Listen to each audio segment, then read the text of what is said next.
et bienvenue au Culte Espoir. C'est très chouette de pouvoir partager à nouveau un temps avec toi, cher auditeur. Merci de nous accueillir où tu te trouves pour passer ce temps de culte ensemble. Aujourd'hui, dans le studio, je suis accompagnée par Mildred et Joachim. Bonjour l'équipe. Bonjour. Salut Marilyn. Alors, vous êtes prêts ? Prêt. À fond. Ensemble, nous avons le privilège d'accueillir notre orateur pour les 4 prochains cultes. Il s'agit de Rivan Dos Santos. C'est un beau défi que tu as accepté de relever. Un grand merci. Bonjour Marilyn et merci de l'invitation. Avec plaisir et nous nous réjouissons de t'entendre. Pour te présenter à nos auditeurs, si je ne me trompe pas, tu es brésilien. C'est quelque chose à noter dans le studio aujourd'hui. Tu es passionné d'histoire des religions, du christianisme. Mais il y a sûrement beaucoup plus de choses à dire. En quelques mots, voudrais-tu rajouter des choses ou préciser pour nos auditeurs ? Voilà, juste l'essentiel. Je suis pourtant d'origine brésilienne. Je suis en France depuis une trentaine d'années. Je suis marié, père de 3 garçons. J'ai étudié l'histoire générale au Brésil. Ensuite, j'ai étudié à l'Université de Genève l'histoire et l'archéologie, histoire ancienne, qui c'était ma passion. Ensuite, un doctorat à Grenoble. Et je suis professeur à la faculté de théologie, en histoire des religions, histoire de l'Église et Bible et archéologie. Tu vas nous proposer 4 thèmes différents pour cette série. Et aujourd'hui, on va partir à la découverte de l'importance des femmes aux yeux de Dieu. C'est un beau sujet. Nous nous réjouissons de t'écouter. Que Dieu puisse toucher, parler et se révéler à travers cette émission pour que notre vision soit enrichie. Et pourquoi pas transformée, si besoin.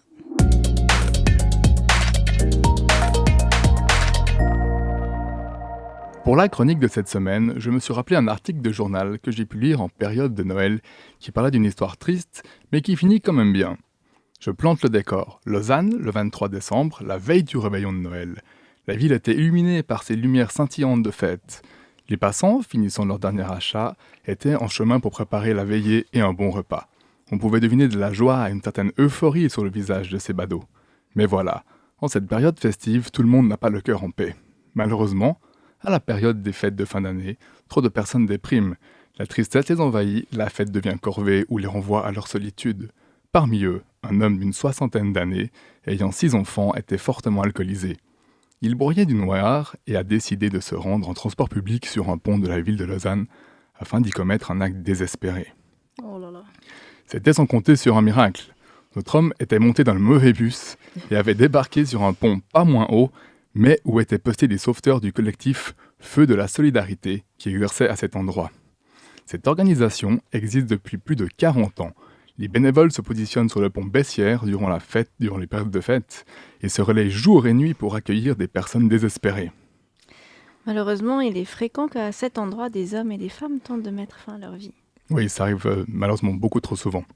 L'homme, déterminé à sauter du pont, s'est rendu directement sur les barrières et a commencé à les enjamber. 2 sauveteurs des plus costauds, l'article insiste bien sur cet adjectif, ont essayé avec difficulté de l'en empêcher. Cet homme à la force décuplée leur a donné du fil à retordre. Ses 2 pieds ne touchaient déjà plus sol. À ce moment-là, une femme de cette belle association s'est rendue auprès de lui et c'est avec calme et douceur qu'elle a réussi à raisonner notre infortuné. Plus tard, l'homme a été pris en charge, à nouveau par une femme, du corps de police. Il s'est senti apaisé par la présence féminine. Mes amis, chers auditeurs, si Dieu n'a pas créé la femme pour aider l'homme, alors que pouvons-nous dire de ce fait divers ? Est-ce que toutes les femmes ont le don de calmer les situations difficiles ? Malheureusement pas. Ouais, c'est vrai, mais heureusement qu'il y a quand même des personnes qui agissent différemment, n'est-ce pas ? Et là, dans l'histoire que tu nous as racontée, par exemple, on peut voir que quand une personne se laisse guider par le Saint-Esprit, se laisse guider par de bonnes intentions, elle peut apaiser n'importe quelle situation. Oui, alors je suis d'accord, Mildred. Il me semble que les femmes ont des capacités relationnelles bien plus développées que les hommes, et oui, elles peuvent apaiser avec un simple sourire. Mon mot de la fin pour les femmes. Vas-y, dis-nous. Ah, chère auditrice, Dieu t'a donné des capacités, des dons et des talents. Oui, il a fait cela pour chacune des femmes. Pas besoin de se comparer les unes aux autres, mais tout simplement faites la différence là où vous vous trouvez. Peut-être un sourire, quelques mots bien inspirés ou une écoute bienveillante, tout simplement.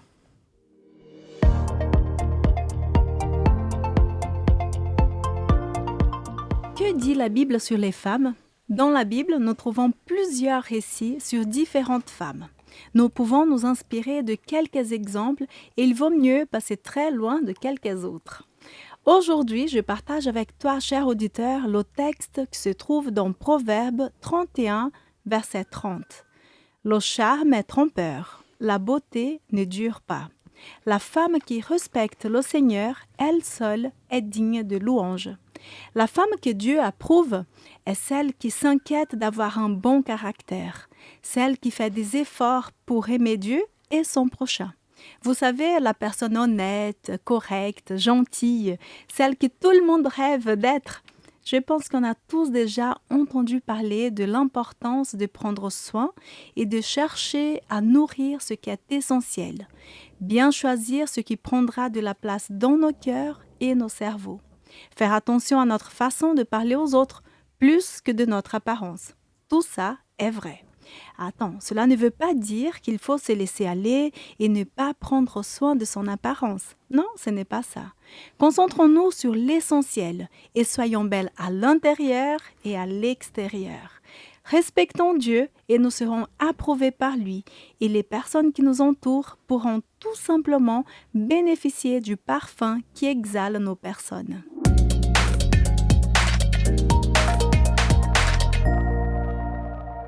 Merci pour cette belle promesse, Mildred, qui nous invite à être attentive à la place de Dieu dans nos vies. Et en complément à ta promesse, eh bien, ce chant que je vous partage maintenant nous rappelle que notre valeur n'est pas basée sur notre réussite, nos accomplissements, mais sur la valeur que Dieu nous donne. Ce chant a été composé par un artiste brésilien et traduit en français. C'est d'ailleurs un des chants préférés de notre cher chroniqueur. Et peut-être que tu le connais toi aussi, Rivan. Je nous laisse plonger dans les paroles de ce chant interprété par Joël Andrés, Ta valeur, avec une pensée pour tous nos amis brésiliens.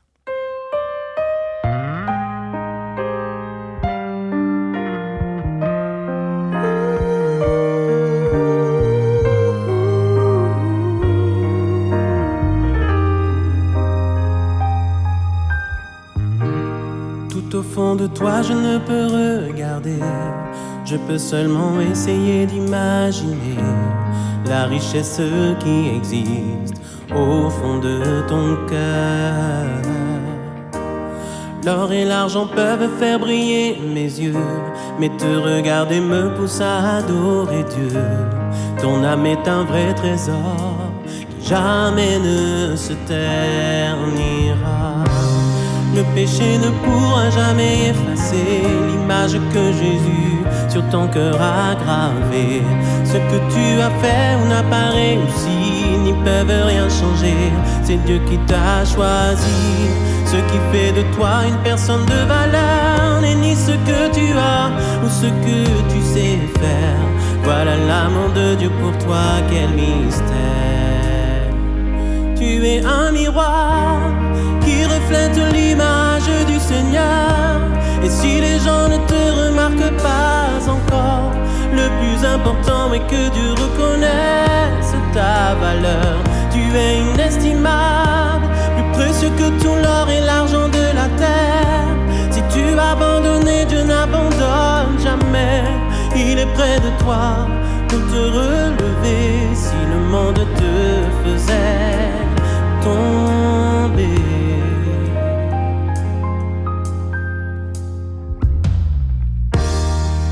l'argent peuvent faire briller mes yeux, mais te regarder me pousse à adorer Dieu. Ton âme est un vrai trésor qui jamais ne se ternira. Le péché ne pourra jamais effacer l'image que Jésus sur ton cœur a gravée. Ce que tu as fait ou n'as pas réussi n'y peuvent rien changer. C'est Dieu qui t'a choisi. Ce qui fait de toi une personne de valeur n'est ni ce que tu as ou ce que tu sais faire. Voilà l'amour de Dieu pour toi, quel mystère. Tu es un miroir qui reflète l'image du Seigneur. Et si les gens ne te remarquent pas encore, le plus important est que Dieu reconnaisse ta valeur. Tu es inestimable, plus précieux que tout l'or et l'argent de la terre. Si tu as abandonné, Dieu n'abandonne jamais. Il est près de toi pour te relever. Si le monde te faisait tomber,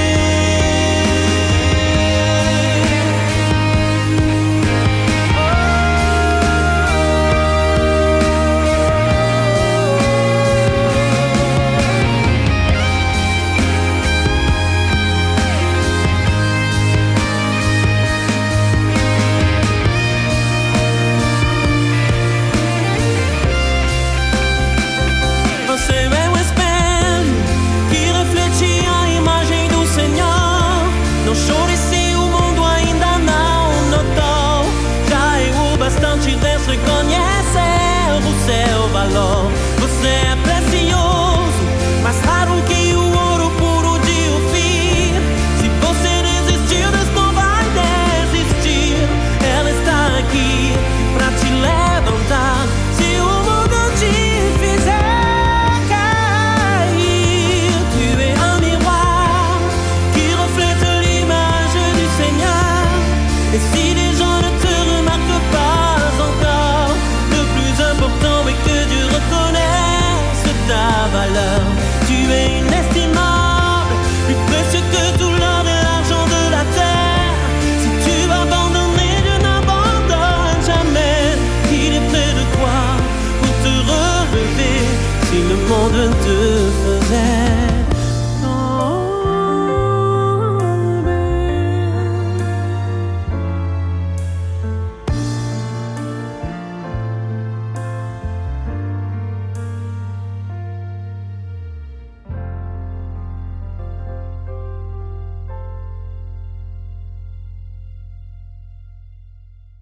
Chers auditeurs, comme tu sais, chaque semaine nous t'apportons un témoignage. Aujourd'hui, nous recevons Marie-Pierre Péchou, responsable fédérale du ministère des Femmes pour l'Église adventiste France Sud. Elle était aussi pasteur, d'ailleurs c'était la deuxième femme à devenir pasteur dans le sud de la France. Et c'est super. Oui. Aumônière pendant 10 ans dans une prison à Marseille, elle a travaillé auprès de la gente masculine et aussi auprès de femmes dans le milieu carcéral. Bonjour Marie-Pierre. Bonjour. Bonjour. Bienvenue dans notre studio. Merci. J'ai déjà dit quelques mots sur toi, mais aimerais-tu te présenter à nos auditeurs ? Alors, ce que je pourrais rajouter, c'est que je suis mariée, maman de 2 filles. On parle des femmes, hein, avec Ivan. Que tu connais d'ailleurs, mes filles, tu les connais. Bien hein. sûr, Loredane et Emma. Oui, tout à fait. Et puis, sinon, je suis, psychopraticienne, donc thérapeute en psychologie et en relation d'aide par téléphone. Intéressant. Oui. Merci. Et parle-nous de ton ministère auprès des femmes. Alors, ce ministère, alors je ne sais pas si c'est au niveau des femmes de l'Église ou au niveau des femmes en général, parce qu'il y a le ministère dans l'Église, bien sûr, hein, pour lequel je suis très engagée. Et puis, il y a ce ministère aussi qui m'a appelée pour être aumônier. Donc, au début, c'était aumônier parmi les hommes. Et puis, au Beaumet, donc à Marseille, la situation a évolué. Et donc, j'ai remplacé l'aumônière qui est partie. Donc, on dit aumônière hein, entre les murs. Alors, je sais qu'on devrait dire aumônier. Mais en fait, entre nous, on dit aumônière. Hein, c'est plus simple. Alors, pour ce témoignage, je vous ai apporté des petites histoires que j'ai écrites. Oui, on aime ça. Hein, je peux les Raconte-nous. lire. Hein. Oui, Voilà, s'il te plaît. donc ce sont des brèves que j'ai écrites comme ça, quelques-unes, pour comme ça vous allez voir un peu l'ambiance. Alors, je me permets de lire la première. Allons-y. J'ai reçu dans ma boîte aux lettres une demande. Sur une feuille volante, elle a écrit qu'elle voulait me voir une aumônière protestante. J'ouvre sa porte et elle est là, en train de boire un café. Je me présente et elle me lance un large sourire. Elle me dit « Je suis protestante moi aussi ». Je lui réponds « Alors on se tutoie ». Je m'assois sur le bord de son lit, elle m'offre un café. Puis elle me montre sa Bible. Elle la lit tous les jours. Elle m'expliquera pourquoi elle est là, mais elle n'a pas la force de changer. Je reviens régulièrement la voir et elle est inscrite au culte. Elle vient d'une famille protestante. Son père est parti et sa mère prie beaucoup pour elle. Elle a besoin de se réconcilier avec Dieu, mais est-ce que Dieu lui pardonnera ? Elle est un élément important dans nos cultes du dimanche. Elle aime chanter et stimule les filles. Un jour, elle vient avec un texte lu en semaine. Elle se permet de dire aux femmes ce que je ne permets pas de faire, du moins directement. Je lui propose de venir dans sa cellule pour prier pour les autres détenus qui sont sur ma liste, et cela l'enthousiasme. Elle se culpabilise particulièrement du mal qu'elle a fait et qu'elle fait à sa mère en étant en prison pour la 2e fois. Je lui parle de moi, lui disant que j'ai 2 filles. Je fais tout ce que je peux pour qu'elles aient envie de suivre Dieu, mais je ne le serai que quand elles prendront leur vie en main, et peut-être avant. Les parents font ce qu'ils peuvent. Elle est maman, elle comprend, elle aime ses 5 enfants. Au fur et à mesure du temps qui passe, elle se fait une autre place dans la détention. Elle prie avec les unes et les autres, descend en promenade pour aider et lire la Bible. Au bout de 3 permissions, elle me dira, toute heureuse, que son compagnon, le père de ses enfants, afin de se marier, enfin, il prie au téléphone. Voilà. Donc, ton ministère consistait à discuter avec ces femmes, à parler de Dieu, à rassurer un peu leur cœur, c'est ça, à les écouter? Alors, en tant qu'aumônier, on va dans les prisons pour parler de Dieu, pour expliquer comment il peut s'adresser à ces femmes derrière les barreaux, dire qu'il est là et qu'il les aime. C'est Alors, ça, ouais, qu'ils les aiment malgré tout ce qui s'est passé dans leur vie, mais que Dieu est là pour eux. Oui, alors je ne sais pas comment, Rivan, tu parleras, toi, de ces femmes, peut-être dans la Bible, mais Dieu, il a toujours été à la rencontre des femmes comme elles étaient, et aussi des hommes. Tout à fait. Et c'est cette rencontre qui est primordiale, et nous, en tant qu'aumôniers, on est là pour permettre cette rencontre, ou que ce dialogue puisse continuer malgré les aléas, malgré la culpabilité. Et on essaye d'expliquer à ces femmes que cette culpabilité, elle est bien, entre guillemets, si elle amène à Dieu. Sinon, on s'écroule sur soi. Ah, est-ce que tu as une autre histoire? Alors, j'en ai 2 autres. Alors, Ok. la deuxième, d'accord? De temps en temps, je ressors d'une cellule débordante de joie. Il y a certaines personnalités qui se révèlent derrière les barreaux. Cela fait quelques semaines que nos discussions sont plus personnelles. Elle ne voit plus la psychiatre et seulement la psychologue. Si elle veut faire face à ses problèmes, dit-elle, elle ne peut plus se transformer en zombie, ne plus ressentir et juste s'abrutir avec les médicaments. Nous en parlons toutes les 2. Avant de rentrer en prison, raconte-t-elle, elle vivait dans une spirale de l'apparence. Se retrouver ici, dans une cage, regarder son visage défait, ses yeux gonflés, son laisser-aller et sa léthargie a été une période très difficile. C'est de croiser quelqu'un comme elle, un zombie, qui a été le déclic. Elle jette les cachets dans les toilettes. Alors commence un temps qui prend un autre sens, un temps qui s'anime et qui l'anime, et non plus un temps qui passe et qui s'étire. Elle dit qu'écrire lui permet de prendre du recul sur ses émotions, de s'arrêter sur les personnes qui ne l'ont jamais abandonnée, de découvrir des personnes qui sont en souffrance. Dans ce désert, elle y voit la présence de Dieu. Je la quitte en sachant qu'elle va écrire à un jeune cousin de 23 ans en détresse. Il est malade. Il a essayé de mettre fin à sa vie. Elle veut lui dire que du fond de sa prison, elle veut se battre pour lui et avec lui. Elle a une 40aine d'années, elle sort bientôt. Elle a découvert qu'elle aime la vie, qu'elle aime sa famille et que Dieu est là. Voilà. Qu'est-ce que ces expériences que tu as vécues là-bas ont pu t'apporter à toi personnellement? Alors, je crois que par rapport à nos vies, par rapport à nos ministères, on développe quelque chose de particulier de Dieu. Et moi, j'arrive à développer quelque chose de particulier de l'amour de Dieu. Je pense que quelqu'un qui est à l'hôpital pourra développer quelque chose de l'espoir, de l'espérance. Et moi, ce que j'ai découvert, c'est qu'on peut aimer n'importe qui. Parce que quand j'étais avec des hommes, il y avait aussi des pédophiles. Et je me suis attachée à eux. Parce que quand on est aumônier, on rentre dans la vie de quelqu'un, dans son intimité. Et on rencontre un cœur avant de rencontrer peut-être un monstre, avant de rencontrer peut-être ce que la société montre du doigt. Et on rencontre un cœur déboussolé, quelqu'un désespéré. Et je crois que voilà, là où on est, Dieu nous donne quelque chose de lui, de particulier, pour qu'on accompagne des personnes dans leur état, en fait. Et c'est tellement magnifique de pouvoir être là comme spectateur, mais aussi acteur de ces rencontres. Merci beaucoup, très beau témoignage. Je te remercie beaucoup d'être venu ici pour nous parler de l'histoire de ces femmes et de ton expérience auprès d'elles. Merci beaucoup. Le chant qui suit a été composé pour les femmes brisées et blessées. L'artiste Erika Doumoué eut l'occasion d'échanger avec notre invité Oui. et ces échanges ont contribué à inspirer ce chant.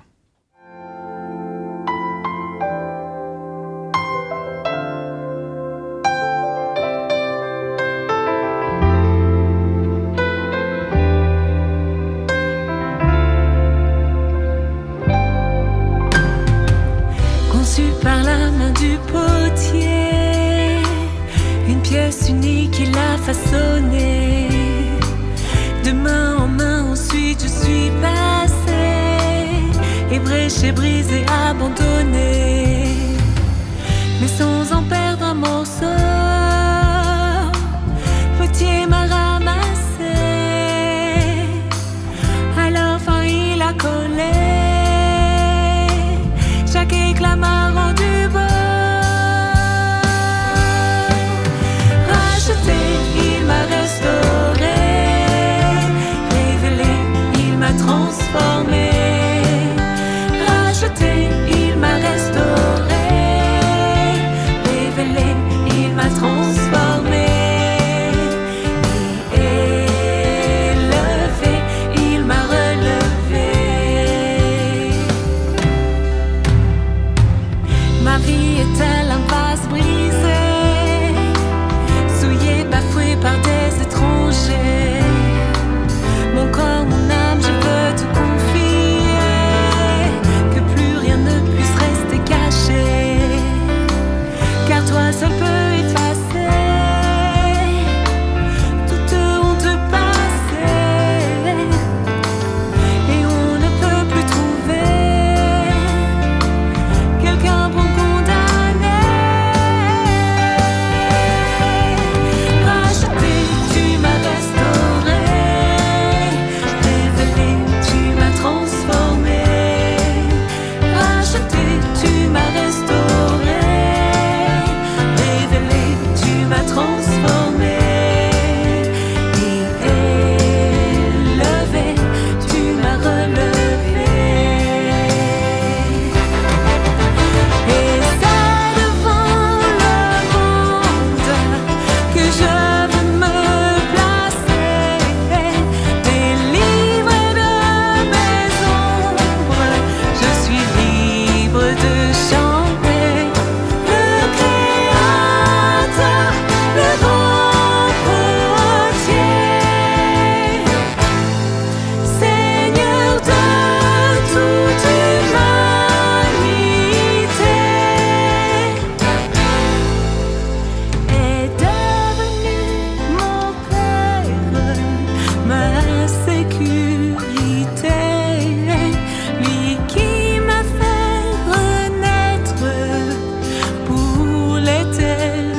Pourtant, dans la continuité de cette réflexion sur la valeur de la femme, nous allons réfléchir maintenant sur l'importance de la femme aux yeux de Dieu.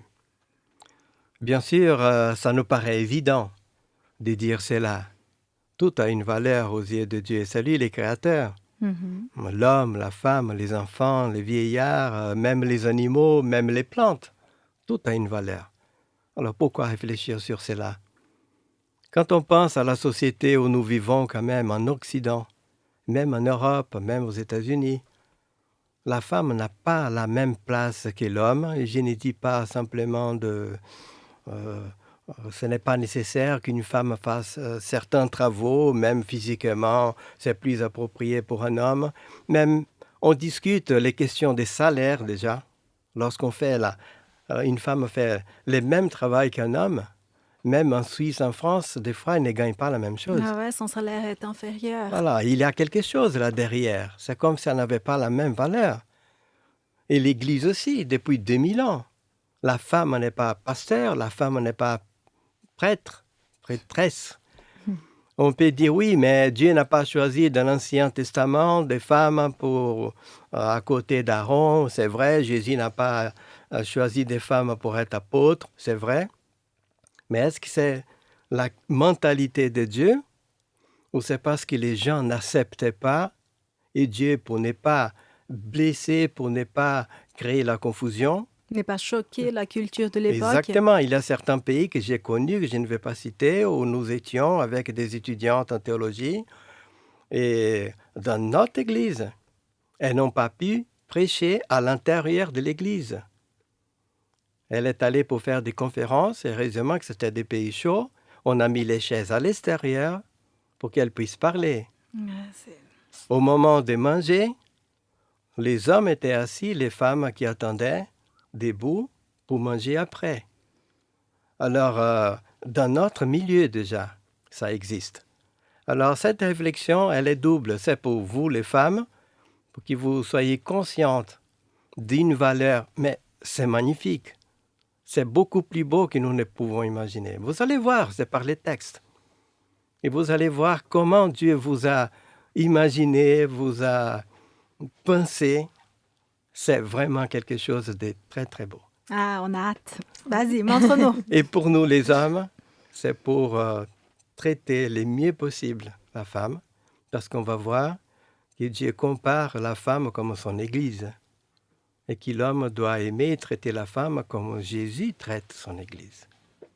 Alors, c'est d'une beauté incroyable. Et aussi parce qu'il y en a qui disent « Oui, la Bible, c'est la Bible, la civilisation judéo-chrétienne qui a écrasé la femme. » C'est l'être humain après l'entrée du péché. Ce n'était pas la volonté de Dieu, ce n'était pas la pensée de Dieu. Alors, on va suivre quelques versets bibliques parce que la Bible est beaucoup plus claire. On va commencer pour voir comment Dieu a imaginé la femme, comme il a créé, comme il a présenté. C'est des textes que nous connaissons, mais on va voir en détail. Le premier, c'est Genèse 2, 18. Le premier chapitre, c'est un résumé de la création. Dans le chapitre 2, on va détailler comment il a fait réellement, comment il a procédé, surtout pour l'apparition de l'homme et de la femme. Le Seigneur Dieu dit, Genèse 2, 18, « Il n'est pas bon que l'homme soit seul. Je vais lui faire une aide qui sera son vis-à-vis. » Alors, Dieu avait créé les choses, tout était bon, tout était bon, tout était bon. L'entrée, le péché n'est pas entré dans le monde et il a dit, c'est pas bon, c'est pas complet. Et il a voulu retarder la création de la femme pour que l'homme sente cette absence. La femme n'a jamais senti l'absence de l'homme, mais l'homme a senti. Parce que l'homme avait déjà une position, même s'ils étaient égaux, c'est l'homme qui était le responsable de la planète.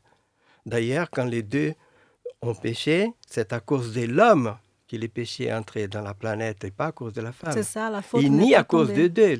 La Bible dit au chapitre 3, à cause de toi, Adam, la terre sera maudite.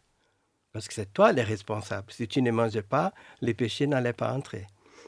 On a pourtant accusé la femme d'être l'instrument de tous les mal, ce n'est pas déjà biblique. Pourtant, Dieu a voulu que l'homme sente cette absence. Déjà, j'ai partagé en plusieurs parties l'honneur du matériau. L'homme a été créé de l'argile, de la poussière.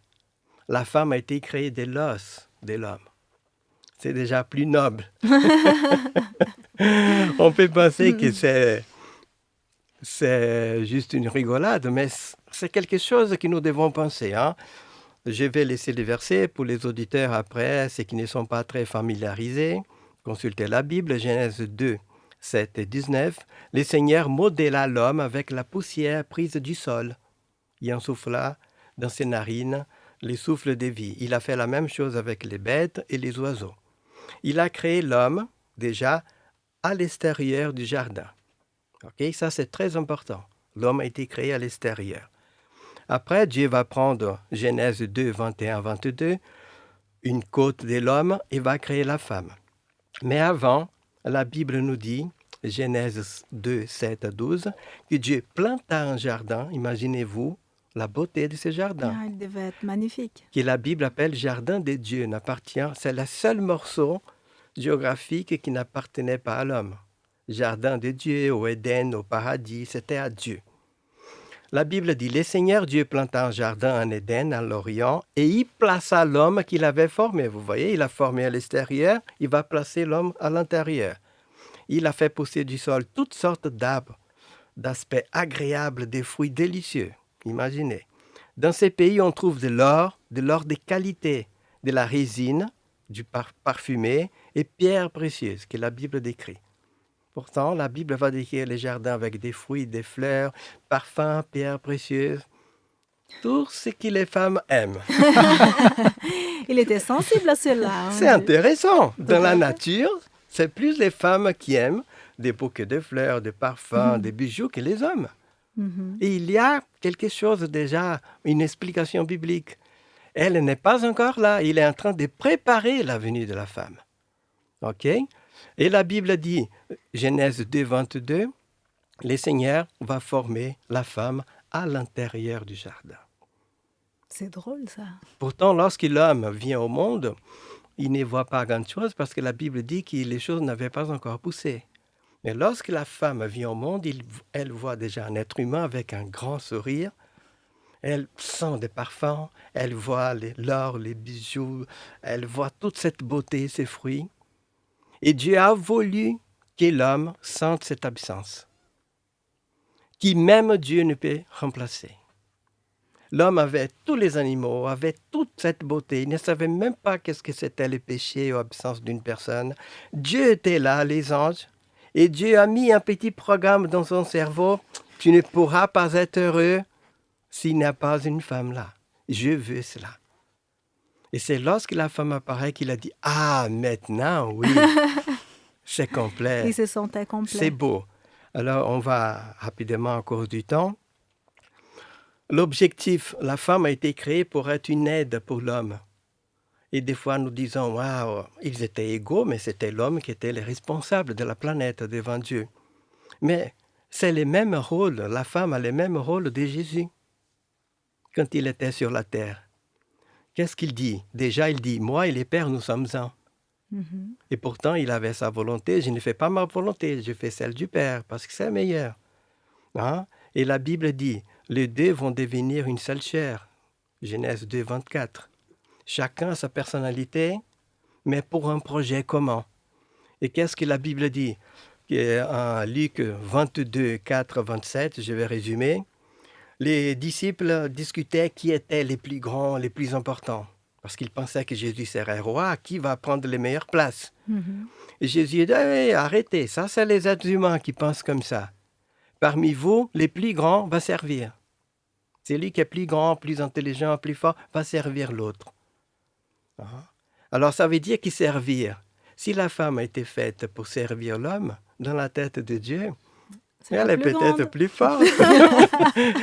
Eh ben, tu nous racontes tout, là. Mais c'est l'homme qui a été là sous un arbre triste avant l'apparition de la femme. Elle n'a jamais senti ça. Elle a beaucoup d'autonomie. On voit aujourd'hui, lorsqu'il y a un couple de très âgés, Lorsque l'homme part, la femme se débrouille. Mais c'est lorsque la femme part, les petits vieux vont derrière après. Hein. Ouais. Il est moins indépendant, moins fort face à cette relation, solitude. à la solitude. Pourtant, cette question que la femme a été faite pour être une aide est noble. Celui qui aide, c'est le rôle de Dieu avec nous. Parce que c'est lui le plus grand. Ça veut dire que c'est lui qui sert le plus. Comme il est là-haut, il a tout le monde pour servir. Hein? Plus on est haut, plus on a des gens pour servir. Pourtant, c'est beau ce que Dieu a fait pour la femme. Pour l'accomplissement de la promesse, Dieu n'a pas eu besoin d'un homme pour envoyer son fils. Mais il a eu besoin d'une femme. L'ange vient parler à Marie, Luc 1, 30-35, et elle dit, tu as trouvé grâce auprès de Dieu. Elle a dit, mais comment est-ce que je vais avoir un fils? Ne t'inquiète pas. Le Saint-Esprit va placer le fils dans ton corps, il faut juste que tu sois d'accord. Elle a dit, je suis d'accord. Parce qu'elle aurait la honte d'expliquer tout cela après. Mais Dieu pourtant n'a pas eu besoin d'un homme, mais il a eu besoin d'une femme pour envoyer son fils pour notre salut. Et la Bible dit qu'il s'est rappelé fils de Dieu. Imaginez-vous, on ne veut même pas entrer ici parce qu'à cause du temps, mais c'est fou dans la mythologie grecque qu'ils imaginaient que les dieux pouvaient avoir des enfants avec des femmes, ou les déesses, c'était les héros. Et là, Marie va avoir un fils qui est fils de Dieu. Pourtant, on ne peut même pas imaginer les privilèges et la responsabilité de confier son fils à l'éducation de cette femme. Aussi, la première révélation à qui Jésus sur la terre, après le baptême, il a dit clairement, c'est moi le Messie. À une femme, la femme samaritaine, et qui pourtant ne vivait pas une vie comme celle-là. Une vie pas très correcte. Mais je vais vous dire une chose avant que j'oublie. Le seul groupe de personnes que Jésus n'a jamais fait une réprimande, une critique, c'est la femme. Il a critiqué, vrai, ça? oui, il a critiqué les disciples, il a critiqué même ses frères, il a critiqué les docteurs de la loi, mais il n'a aucune critique à aucune femme. Même comme elles font des bêtises, Jésus ne critique pas. Il ne faut pas dire ça très fort, hein, quand Et même. c'est incroyable comme il les honore, comme il les respecte. Pourtant, la première personne qu'il a dit, c'est moi le Messie, Jean 4, 18, 25 à 26, c'est moi le Messie, moi qui parle avec toi. Il venait de parler avec un docteur, Nicodème. Il a juste dit, Dieu a envoyé son fils discrètement, il n'a pas dit, c'est moi. Il a dit entre les lignes, mais à cette femme, il a dit, c'est moi qui parle avec toi. Et elle a appelé toute la ville pour écouter Jésus-Christ. La première apparition de Jésus lorsqu'il est sorti du tombeau à une femme. Et deux évangiles nous racontent cela. Ressuscité le matin, Marc 16, 9 à 11, du premier jour de la semaine, Jésus apparut d'abord à Marie de Magdala. Celle-ci partit l'annoncer à ceux qui avaient été avec lui. Mais il dit, on ne croit pas. Et ce qui est intéressant, c'est que j'aime bien, c'est Matthieu 28, 5, 9 et 10, qui Jésus va ressusciter après les sabbats, lorsque les premiers jours de la semaine allaient commencer. Marie, Madeleine et l'autre Marie sont allés au sépulcre pour laver Jésus parce qu'elle n'avait pas eu le temps. Mais Jésus va au-devant d'elle. Il dit bonjour, salut, voilà. C'est lui qui a voulu, c'est lui qui vient. C'est lui qui prend l'initiative. C'est lui qui prend l'initiative. Ce n'est pas parce qu'ils l'ont trouvé par hasard. Il a voulu apparaître d'abord aux femmes. Et dire, maintenant, vous allez être les premières apôtres. Va dire que je suis ressuscité. Va dire à mes disciples. Les rôles de l'homme et de la femme, c'est un verset qui est un peu controversé. Éphésiens 5, 22, 23. Soumettez-vous les uns aux autres à cause du respect que vous avez pour les Christ. Femmes, soyez soumises à vos maris.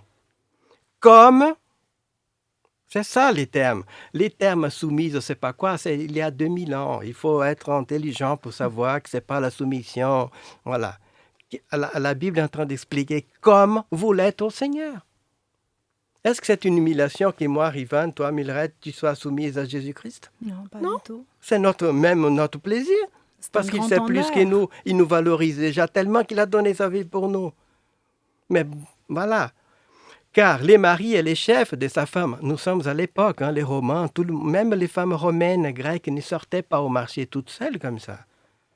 C'était l'époque. Comme les Christ est le chef de l'Église. Les Christ est en effet le sauveur de l'Église, qui est son corps. Les femmes doivent donc se soumettre en tout à leur mari, comme l'Église se soumet au Christ. Voilà. J'appelle à l'intelligence de la mise à jour, un terme qu'on connaît, de ne pas rester soumettre en tout. Non, mais il est en train de parler de cette époque, mais comme au Christ. Marie, aimez vos femmes. Il demande beaucoup plus de nous. Il ne dit pas aux femmes d'aimer les maris. Il faut respecter. Respecter. Mais nous devons aimer. Et c'est plus difficile d'aimer. Non, Oh, c'est simple. non, pas difficile d'aimer une femme. L'amour, c'est beaucoup plus facile d'être soumis, même un gars révolté, un esclave, là, je ne suis pas d'accord, mais bon, pour ne pas subir les conséquences, c'est facile. Mais aimer, voilà. Ce n'est pas ça. Il faut chercher cet amour. Aimez vos femmes comme les Christ aimait l'Église. Pourtant, ce verset nous dit tout. C'est un contrat. Comme l'Église fait au Christ, le Christ fait à l'Église, et chacun a son rôle, mais il n'y a pas d'une question d'infériorité. Et pour conclure, la Bible nous dit, par exemple, en Galates 3, 26, 28, et l'Église n'a pas su réévaluer. Vous êtes tous enfants de Dieu par la foi qui vous lie à Jésus-Christ. Vous tous qui avez été baptisés, on va parler plus tard. Il n'importe donc plus qu'on soit juif ou non juif, esclave ou libre, homme ou femme. En effet, vous êtes tous un dans la communion de Jésus-Christ. Pourtant, dans l'Ancien Testament, il y avait, pour être prêtresse ou prêtre, il y avait ses codes, la mentalité. Même la mentalité, c'était œil par œil d'un pardon. Et après, Jésus a cassé ça. Maintenant, il a dit, maintenant, c'est fini. La femme peut faire le même travail spirituel pour Dieu que l'homme. C'est l'Église qui n'a pas su assumer cela, qui n'a pas eu le courage. Parce que dans les mêmes versets, il dit, il n'y a ni juif ni grec, ça on accepte. Il n'y a ni esclave ni patron, pour les seigneurs. Ok, pour nomination aux églises. Ni homme ni femme. Ah non, ça on garde. Ce n'est pas logique. Et le dernier verset que j'aimerais vous présenter, c'est l'honneur de comparer la femme à l'épouse du Christ. Qu'est-ce que Dieu a trouvé pour dire, qu'est-ce que je vais présenter comme l'épouse de mon fils, l'Église? Une femme. Apocalypse 21, 9 à 11. Vous voyez, dès le début du premier livre jusqu'au dernier, la femme est quelque chose de merveilleux pour Dieu. L'un des 7 anges va me dire, viens, je te montrerai la mariée, l'épouse de l'agneau. Il me montra la ville sainte Jérusalem, qui descendait du ciel, envoyée par Dieu, resplendissante de la gloire de Dieu. La ville brillait d'un éclat semblable à celui d'une pierre précieuse, d'une pierre de jaspe, transparente comme du cristal. Voilà à quoi Dieu compare l'épouse de son fils à une femme.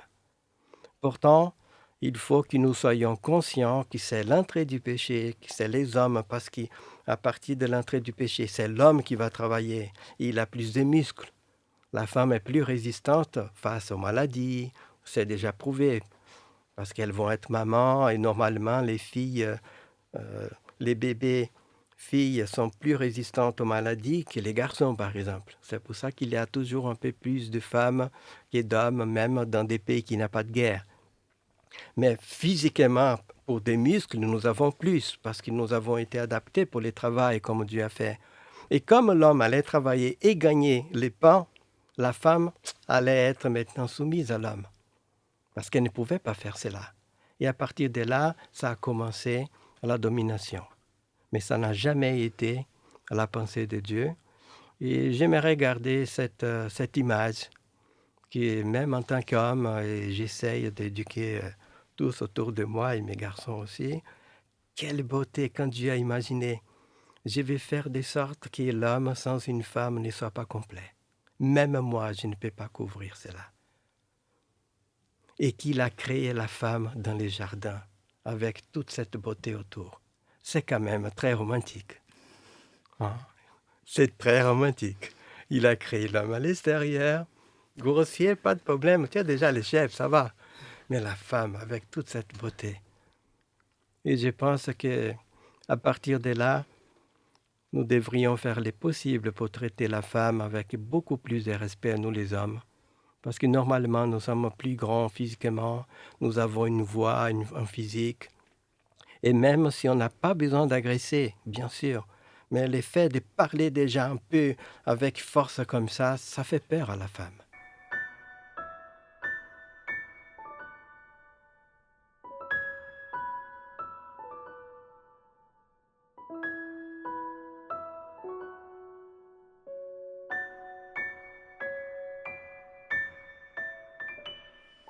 Cher auditeur, tu te trouves au Culte Espoir et maintenant c'est l'heure de la chronique Dieu dans les arts. Je vous propose un film qui parle des inégalités entre les hommes et les femmes. C'est un film suisse-allemand. Attention, un film suisse-allemand et qui a 2 titres, Les Conquérantes ou L'Ordre divin. Pour cela, on va retourner en 1971. Toute l'histoire se passe en Suisse, dans un village du canton d'Appenzell.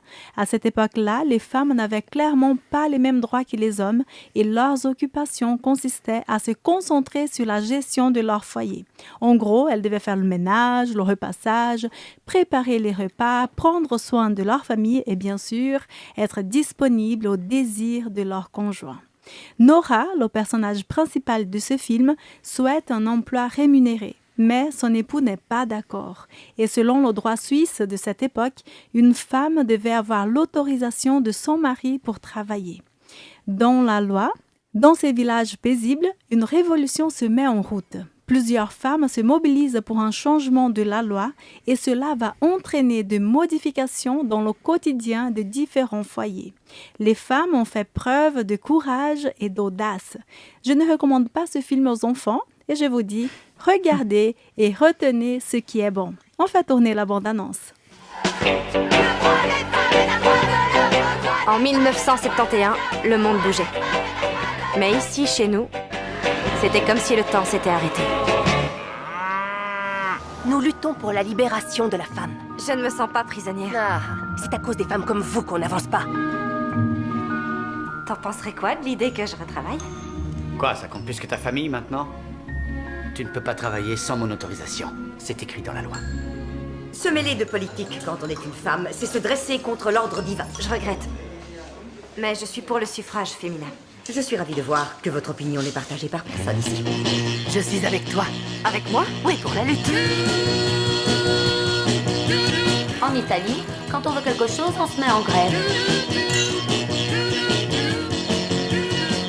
C'est pourquoi nous devons toutes apprendre à connaître notre vagin.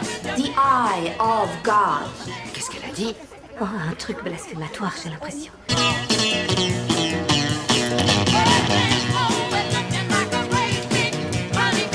Il y a plein de choses que je trouve injustes, mais moi je me donne pas en spectacle. Si elle continue cette grève, on va devoir intervenir.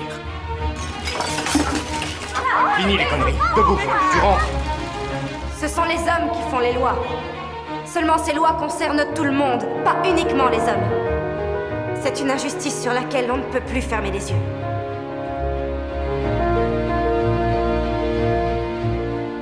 À quel nom la réservation? Le comité d'action communale pour le droit de vote des femmes. Que les femmes se taisent dans les assemblées. C'est écrit dans la Bible. L'adultère, tu ne commettras point. Ça aussi, c'est dans la Bible.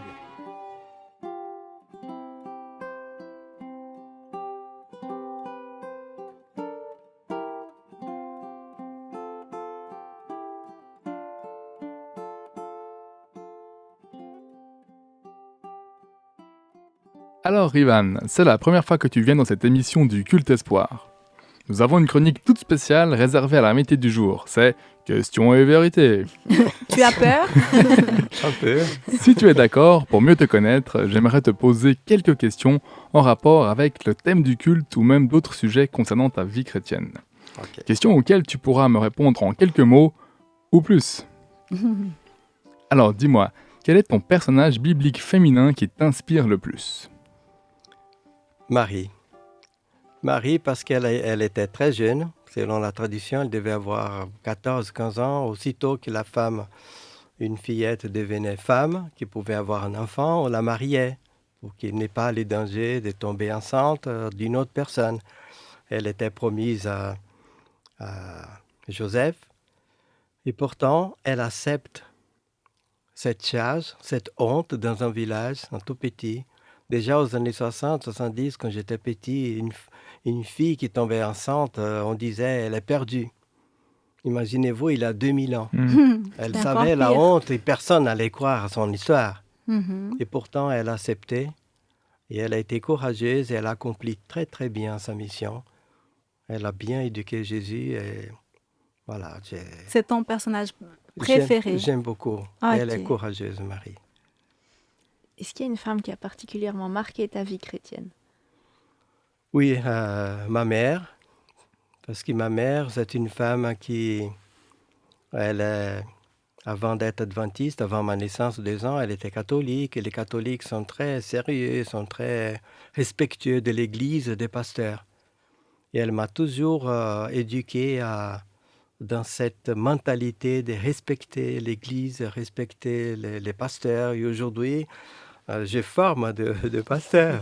Et beaucoup sont beaucoup plus jeunes. Et des fois, je vais dans les églises de pasteurs qui étaient mes étudiants. Mais je les considère pasteurs.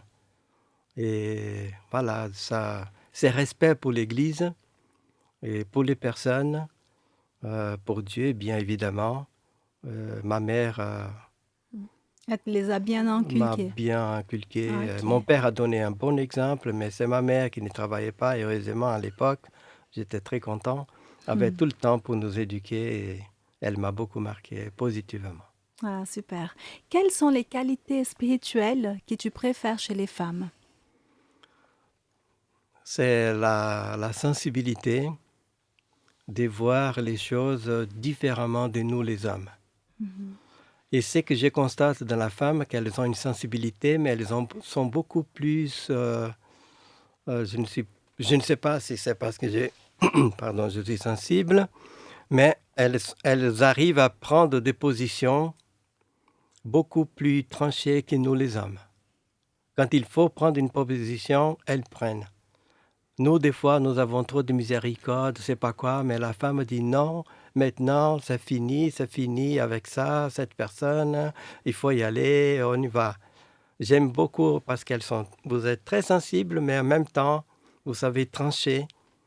Et j'ai déjà remarqué autour de moi plusieurs femmes, hein, elles tranchent beaucoup plus facilement que nous.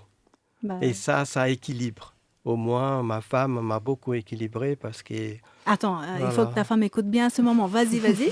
Elle m'a beaucoup équilibré parce qu'elle sait vraiment dire non. C'est elle qui m'a appris à dire non. Quand tu à dire hésites, non. elle arrive à... Voilà, à ne pas trop se donner quand même. Lorsqu'elle m'appuie, elle fait tout. Je peux faire tout mon ministère sans problème. Mais voilà, cette capacité de dire non, la femme... Et je dis toujours à mes enfants aussi, lorsqu'une femme dit non, c'est non. Tu n'as pas besoin de courir derrière, c'est fini. Nous, les hommes, on peut, d'accord, on va... Mais une femme, non, c'est non. Ah, bah écoute, on va t'inviter plus souvent dans cette émission. C'est mon expérience. Hein. Merci beaucoup en tout cas d'avoir partagé un peu plus de toi avec nous. Merci à vous.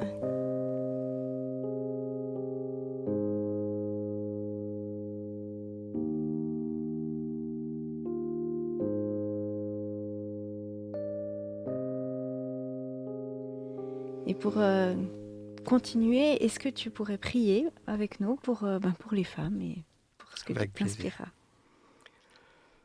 Notre Dieu, merci pour ces moments précieux que nous passons ensemble. Merci aussi parce que Tu es avec nos auditeurs, nos auditrices, et tu es en train de les bénir aussi, Seigneur. Nous savons qu'il y a beaucoup de gens qui souffrent, surtout beaucoup de femmes, Seigneur, qui sont mal comprises, sont des fois délaissées, mal valorisées. Qu'elles puissent, Seigneur, découvrir en ta parole toute la valeur qu'elles ont à tes yeux, Seigneur. Comment tu les as imaginées, conçues, préparées. Et que tu puisses aussi toucher le cœur de nous les hommes afin que nous puissions comprendre aussi notre rôle, de les aimer, de les encourager et de les protéger là où sera nécessaire. Et merci aussi pour tout ce que les femmes nous apportent, qui nous complètent. C'est comme ça que tu as voulu le faire. Tu puisses pourtant bénir toutes les personnes qui nous écoutent, qu'elles soient confortées par toi, par ta parole, par ton amour. Je t'ai prie et je te remercie au nom de ton Fils Jésus-Christ. Amen. Amen.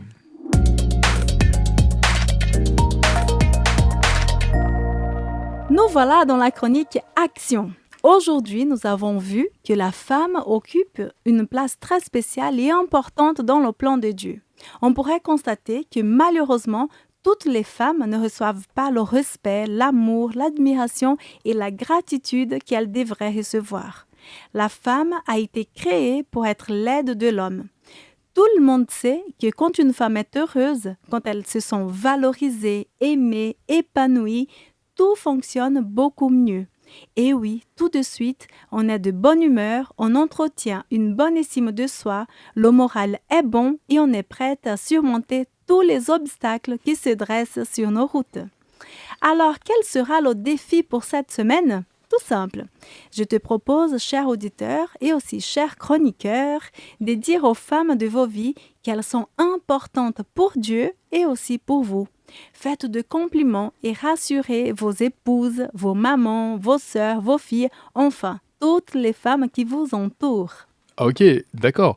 Mais si on n'est pas très doué avec les paroles? Il n'y a aucun souci, Joachim. Tu peux écrire une jolie carte pour lui dire que tu es fier d'elle et qu'elle a beaucoup de valeur aux yeux de Dieu. Et ensuite, tu peux aussi lui faire écouter l'émission d'aujourd'hui. Eh bien, quelle bonne idée. Une très bonne action en perspective. Que l'on pourrait aussi donner en retour, n'est-ce pas? Tout à fait. Mais ce n'est pas l'objet de ce culte.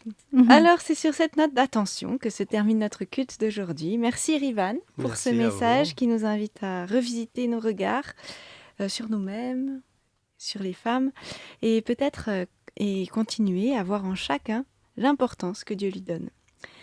Merci à vous les chroniqueurs pour vos apports. Et puis si ce culte t'a fait du bien, eh bien n'hésite pas à le partager autour de toi. La semaine prochaine, un nouveau culte sur l'importance du baptême aux yeux de Dieu. Alors rendez-vous la semaine prochaine pour la prochaine émission.